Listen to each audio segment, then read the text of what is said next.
Milford Sound in New Zealand. আশা করি আমার ভিডিওটা অনেক হেল্পফুল হবে যদি আপনিও ফিউচারে মিলফোর্ড সাউন্ডে যাওয়ার প্ল্যান করছেন। তো আমরা আগের দিন রাতে একটা প্যাকেজ বুক করে রাখি অসাম নিউজিল্যান্ড পেজ থেকে, অনেক কম দামে পেয়েছিলাম। অ্যান্ড আমরা সকাল 7:11 বাসের জন্য এখানে ওয়েট করি। তো বাস আসে অ্যান্ড আমরা বাসে উঠি, তারপরে আমাদেরকে একটা বোর্ডিং পাস দেয় বাসে, যেটা ছিল ক্রুজের। তো প্যাকেজের সাথে ক্রুজটাও 2 ঘন্টার একটা ক্রুজ ছিল, ওইটাও ইনক্লুডেড ছিল। ক্রুজে আপনাকে ফ্রি টি কফি আপনি খেতে পারবেন, ওইটাও ইনক্লুডেড। তো এই যে বোর্ডিং পাস, তো আপনি যখন ক্রুজের জন্য উঠবেন তখন এই বোর্ডিং পাসটা আপনার লাগবে। তো এটা হচ্ছে যে সেভ করে রাখতে হবে আপনাদের। আমরা যেহেতু 7:11 রওনা দিয়েছিলাম, বাইরে সব কিছুই অন্ধকার, শীতের দিন, সো সকাল হয় 8:30টার দিকে, কোনো কিছু দেখার মতো নাই। আমাদের প্রথম স্টপ ছিল টিয়ানাওতে। এখানে একটা টি ব্রেক ছিল আধা ঘন্টার। ভিতরে একটা শপ ছিল, বাট খুবই মারাত্মক লেভেলের দাম, খুবই এক্সপেন্সিভ জিনিসপত্র। আমি এখান থেকে তেমন কিছুই কিনি না, জাস্ট দেখলাম। খুবই ক্লাসি একটা শপ, মানে খুবই সুন্দর জিনিসপত্র রাখছে ওরা। তারপর আমরা ওইখানে রেস্টুরেন্ট থেকে একটা কফি নিলাম অ্যান্ড আমরা আমাদের বাসা থেকে স্যান্ডউইচ বানিয়ে নিয়েছিলাম। লাইক আমরা ব্রেকফাস্ট অ্যান্ড লাঞ্চ দুইটাই আমরা বাসা থেকে বানিয়ে নিছি, বিকজ এই রেস্টুরেন্টগুলোতে অনেক অনেক বেশি দাম খাবারে। সো আপনি যদি কিছু টাকা সেভ করতে চান, আপনি বাসা থেকে খাবার বানিয়ে নিতে পারেন। এটা অনেক ভালো। পার পারসন $186 করে পে করছি, যেটাতে ক্রুজ ইনক্লুড আছে, 2 আওয়ার্সের ক্রুজ। অ্যান্ড ক্রুজের ভিতরে আপনি টি অর কফি যে কোনো কিছুই খেতে পারবেন, ওইটাও ইনক্লুডেড। আর হচ্ছে যে আপনার বাস জার্নির মাঝে মাঝে ওরা হচ্ছে যে একটু স্টপ করে আপনাকে ছবি তোলার করে দিবে, সুন্দর সুন্দর জায়গাতে স্টপ করবে, এইটাই। তো আমার কাছে মনে হয়েছে যে এটা অনেকটা চিপ, কারণ আপনি যদি ড্রাইভ করে যেতে চান আপনাকে 8 ঘন্টা ড্রাইভ করতে হবে রিটার্নে। সো আমার কাছে মনে হয়েছে যে বাসে গেলে অনেকটা রিল্যাক্সে যাওয়া যাবে, অনেক কিছু এনজয় করা যাবে। আদারওয়াইজ এখন উইন্টার, রাস্তায় স্নো থাকতে পারে, ব্ল্যাক আইস থাকতে পারে, হয়তো সেফ না হইতে পারে। তো এই জন্যই আমাদের এই প্যাকেজটা নেওয়া। অ্যান্ড আই থিঙ্ক আমি সবাইকে সাজেস্ট করবো যে যদি মিলফোর্ড সাউন্ডে অথবা দূরের কোনো জায়গাতে ট্রিপের কোনো প্ল্যান থাকে নিউজিল্যান্ড থেকে, এই প্যাকেজগুলো বেস্ট, কারণ ওদের অনেকগুলো ওয়েবসাইট, অনেক প্যাকেজ আছে। আপনি যদি আগে বুক করে রাখেন, অনেক কম দামে এই প্যাকেজগুলো পাওয়া যায়। তো আমরা এই কফি নিয়েছিলাম আর আমি এই যে এনজয় করতেছিলাম। বাসের ভিতরে কাচের দেয়া, রুফটা ছিল কাচের, এটা অনেক সুন্দর, আমার কাছে ভালো লাগছে। অ্যান্ড বাইরের ভিউটাও অনেক অসাধারণ ছিল। যদিও বৃষ্টির দিন, আমরা এত বেশি এনজয় করতে পারি নাই। এত বেশি ভিউ পাওয়া যায় না, কারণ কুয়াশা ছিল অনেক বেশি। তারপরেও খারাপ লাগেনি, মানে বৃষ্টি থামে আবার বৃষ্টি শুরু হয় এরকম। আর আমি অনেকেই জিজ্ঞেস করছি যে রেইনি ডেতে মিলফোর্ড সাউন্ডে যাওয়া ঠিক হবে কিনা। সবাই বলছে যে না, মিলফোর্ড সাউন্ডে রেইনি ডেতে নাকি সবচেয়ে সুন্দর দেখা যায়, কারণ অনেক বেশি ওয়াটারফল হয় তখন, বিশেষ করে রেইনি সিজনে বা রেইনি ডেতে। তো আমরা দেরি না করেই তখন আর কোনো কনফিউশন ছিল না, আমরা বুক করে ফেলি। তো এই যে বাস এখানে থামছে, একটু বৃষ্টি হচ্ছিল। তো আমরা নেমে এই যে এখানে সুন্দর একটা ভিউ ছিল, ওইটা কি জানি একটা ভ্যালি ছিল নাম। তো ওরা অনেক পপুলার প্লেসগুলোতে থামে অ্যান্ড আপনাকে 5-10 মিনিট করে সময় দিবে, আপনি ওখানে দেখতে পারবেন, ভিডিও ছবি তুলতে পারবেন, জায়গাটা দেখতে পারবেন। এইটা আর একটা জায়গা, এই জায়গাটাও অনেক সুন্দর। তো এইখানেও আমাদেরকে ওরা হচ্ছে যে 10 মিনিট দিয়েছিল, আমরা এখানে নেমে ছবি তুলছি। আপনারা দেখতেই পাচ্ছেন মাউন্টেনের টপে হচ্ছে যে আইস দেখা যাচ্ছে, আর এত ঠান্ডা, এর মধ্যে এতই বাতাস, বলার বাইরে আর কি। হয়তো আপনারা বুঝতেই পারছেন আমার ভয়েসটা একটু মোটা লাগছে, কারণ হচ্ছে আমি আসার পর থেকেই আমার কোল্ড অ্যান্ড ফ্লু শুরু হয়েছে। আমার অনেক ঠান্ডা লাগছে, অনেক কাশি। তো আপনারা যদি উইন্টারে প্ল্যান করেন, ওইরকমভাবে প্রিপেয়ার হয়ে যাবেন। বিশেষ করে যদি স্নো মাউন্টেন বা মাউন্ট কুকে যান, তখন স্নো বুটটা সাথে করে নেবেন, এটা খুবই ইম্পর্ট্যান্ট। আর ওয়াটারপ্রুফ, উইন্টার সিজনে গেলে ওয়াটারপ্রুফ জিনিসপত্র নিয়ে যেতে পারেন, উইচ ইজ ভেরি হেল্পফুল। এটা হচ্ছে মিরর লেক, খুব সুন্দর একটা লেক, দেখতেই পাচ্ছেন কুয়াশা দেখা যাচ্ছে। তারপরেও আমার কাছে অনেক সুন্দর লাগছে, মাউন্টেন ভিউটা অসাধারণ। প্লাস এখানে অনেকগুলো জায়গা ছিল ছবি তোলার। তো আমরা এখন অনেকগুলো স্টপিংয়ের পরে আমরা মিলফোর্ড সাউন্ডের দিকে এখন যাচ্ছি। এখানে যাওয়ার সময় আপনি অনেক সুন্দর সুন্দর ভিউ দেখতে পাবেন, আর এত ক্রিস্টাল ক্লিয়ার ওয়াটার। মাঝখানে একটা জায়গা ছিল, ড্রাইভারটা সবসময় স্পিচ দিচ্ছিল, মানে প্রত্যেকটা জায়গার হচ্ছে যে বর্ণনা দিচ্ছিল, হিস্ট্রি বলছিল। এই জিনিসটা অনেক ভালো লাগছে আমার। তো এইদিকে একটা জায়গা ছিল যেখানে মানে ক্রিস্টাল ক্লিয়ার ওয়াটার, সবচেয়ে পিওর ওয়াটার পাওয়া যায়। আমি আমার কফি কাপ দিয়ে ওইখান থেকে আনছিলাম পিওর ওয়াটার।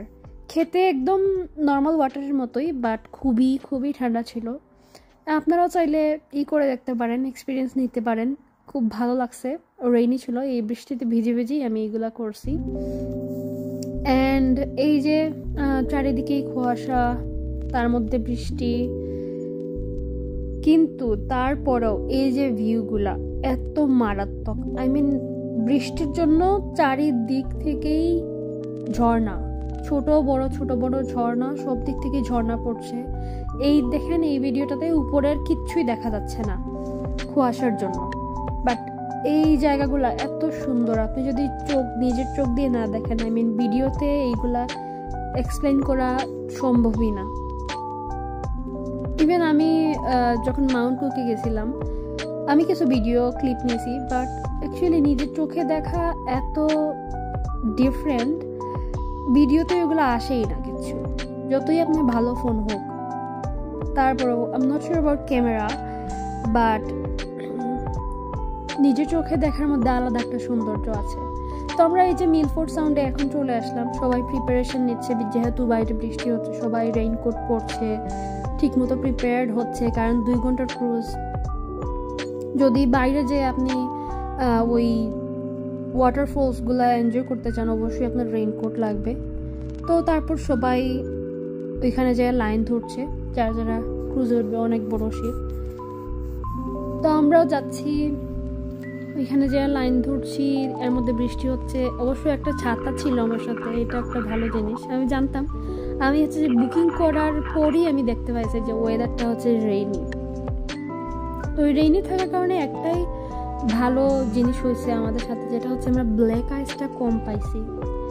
বৃষ্টির কারণে ওই আইসটা হচ্ছে গলে গেছিল। তো ব্ল্যাক আইসটা অ্যাকচুয়ালি বেশি হচ্ছে ডেঞ্জারাস, কারণ ওইখানে স্লিপ হওয়ার চান্সেস বেশি থাকে। হতে পারে এটা মানে আপনি হাঁটার সময় স্লিপ করবেন বা আপনার গাড়ি স্লিপ করবে, which is very dangerous, but আমরা ব্ল্যাক আইসটা কম পাইছি। এটা একটা ভালো জিনিস রেইনি সিজনের কারণে। তো দেখতেই পাচ্ছেন অনেক মানুষ এখানে রেইনকোট পরে যাচ্ছে। আমরা ছাতা নিয়েছিলাম, ছাতা নিয়ে যাচ্ছি। আবার আমার একটা জ্যাকেটও ছিল, ওইটা হচ্ছে যে ওয়াটারপ্রুফ ছিল। তো লাইন ধরে এখন যে শিপে যেয়ে উঠবো, চারিদিকে অনেক কুয়াশা অ্যান্ড অনেক বৃষ্টি হচ্ছিল। তখন আমার টেনশন ছিল কি যে আমি ওই ভিউটা পাবো কিনা, দেখতে পারবো কিনা। এই যে আমরা যখন আসলাম ক্রুজে, তখনও বৃষ্টি হচ্ছে, কিন্তু আমি চিন্তা করলাম যে আই মিন এত কষ্ট করে এত দূরে আসছি, অবশ্যই আমার দেখতেই হবে। তো আমি এই কুয়াশার মধ্যে, এই বৃষ্টির মধ্যে আমি রেইনকোট পরে বের হয়ে গেলাম শিপের বাইরে যে ডেকটা ছিল ওইখানে। তো এত সুন্দর এই জায়গাগুলো, পাহাড়ের প্রত্যেকটা জায়গাতে হচ্ছে যে আপনি ঝর্ণা দেখতে পাবেন। আই মিন একসাথে 3টা ঝর্ণা, এই যে 1টা 2টা, সামনে আর একটা আছে, একসাথে 3টা ঝর্ণা ছিল। আর এগুলো তো তাও ছোট ছোট, এর থেকে আরো ছোট ছোট ঝর্ণা আছে। এই যে আপনি সাইডে খেয়াল করলে দেখবেন যে ছোট ছোট ঝর্ণাও পড়তেছে। অ্যাকচুয়ালি এগুলো রেইনের কারণে উপর থেকে বৃষ্টি পড়তেছে, বৃষ্টির পানি পড়তেছে নিচে, কতগুলো ওয়াটারফল একসাথে। আমার এই জিনিস, আমি আমার লাইফের জীবনেও কোনো সময় এরকম ওয়াটারফল দেখিনি এত বেশি। অ্যান্ড আই থিঙ্ক এটা হচ্ছে মিলফোর্ড সাউন্ডের মেইন ওয়াটারফল। অনেকে বলে যে আপনি যদি এই ওয়াটারফলে যদি ভিজেন, এই ওয়াটারফলের জলে যদি আপনি ভিজেন, তাহলে নাকি মানুষের আয়ু বাড়ে। আমি শিওর না, আর আমি ভিজবো কি, বৃষ্টির মানে পানিতে ভিজে অবস্থা একবারে খারাপ হয়ে গেছে। অনেক মানুষ তো বেরই হয় না। এই যে অনেক মানুষ হচ্ছে আপনার ভিতরে বসে এখানে ভিউটা এনজয় করতেছিল, কারণ এখানে আপনার রেস্টুরেন্টও আছে, আপনি চাইলে আপনার লাঞ্চ এখানে অর্ডার দিতে পারেন শিপের ভিতরে। বাট আমি যে জিনিসটা খেয়াল করছি, এখানে শিপের ভিতরে এত দাম, আই মিন হয়তো একজনের খাবারেই $30-35 লাগতে পারে। সো আমরা যেহেতু লাঞ্চ বাসা থেকে বানিয়ে নিয়ে আসছিলাম, আমরা ওই যে র্যাপ বানিয়ে আনছিলাম, চিকেন র্যাপ, সো আমরা ওইটাই খাইছি অ্যান্ড এনাফ ছিল, একটা র্যাপ একজনের জন্য এনাফ। সো আপনি টাকা সেভ করতে চাইলে এটা করতে পারেন। সকালের ব্রেকফাস্ট অ্যান্ড দুপুরের লাঞ্চ বাসা থেকে বানিয়ে নিয়ে আসতে পারেন, জাস্ট ফয়েল দিয়ে র্যাপ করে একটা ব্যাগে ভরে নিয়ে আসলে। তো চারিদিকেই ওয়াটারফলস ছাড়া আর কিছুই নাই, মাউন্টেন, ওয়াটারফলস আর ঠান্ডা, মারাত্মক ঠান্ডা, মানে কি পরিমাণ ঠান্ডা, আমি এরকম ঠান্ডা আমার জীবনেও দেখি নাই। হয়তো তখন টেম্পারেচার ছিল -12, আই থিঙ্ক -12-এর মধ্যে হচ্ছে যে রেইন, বৃষ্টি হচ্ছে। বাট তারপরেও কিন্তু এরকম ওয়াটারফল মিস দেওয়া যায় না, আই মিন খালি চোখে দেখা এটা একটা জিনিস। আমি ইউটিউবে, ফেসবুকে অনেক ভিডিও দেখছি মিলফোর্ড সাউন্ডের ডিটেলস ভিডিও, বাট আমার কাছে মনে হয়েছে যে নিজের চোখে দেখার ভিডিওর মধ্যে অনেক অনেক পার্থক্য। এটা একটা ওয়াটারফল ছিল মিলফোর্ড সাউন্ডের বাইরে। তো আমাদের 2 ঘন্টার ক্রুজ শেষ হয়ে গেছে, আমরা এখন ব্যাক করছি। আমি যতটুকু শুনলাম মিলফোর্ড সাউন্ড নাকি সারা বছরই একটু ওয়েট থাকে, একটু বৃষ্টি থাকে সব সময়। নেক্সট আরেকটা স্টপ আছে, এইখানে আমরা থামছিলাম। এই যে আপনারা দেখতে পাচ্ছেন একটু সানি, খুব সুন্দর ক্লিয়ার ভিউ। তো এটাই লাস্ট স্টপ ছিল, এখান থেকে আমরা বাসায় চলে যাচ্ছি। রাত 9টার দিকে আমরা বাসায় যেয়ে পৌঁছলাম কুইন্স টাউনে। তো এটা ছিল আমার আজকের blog. Thank you so much সবাইকে দেখার জন্য।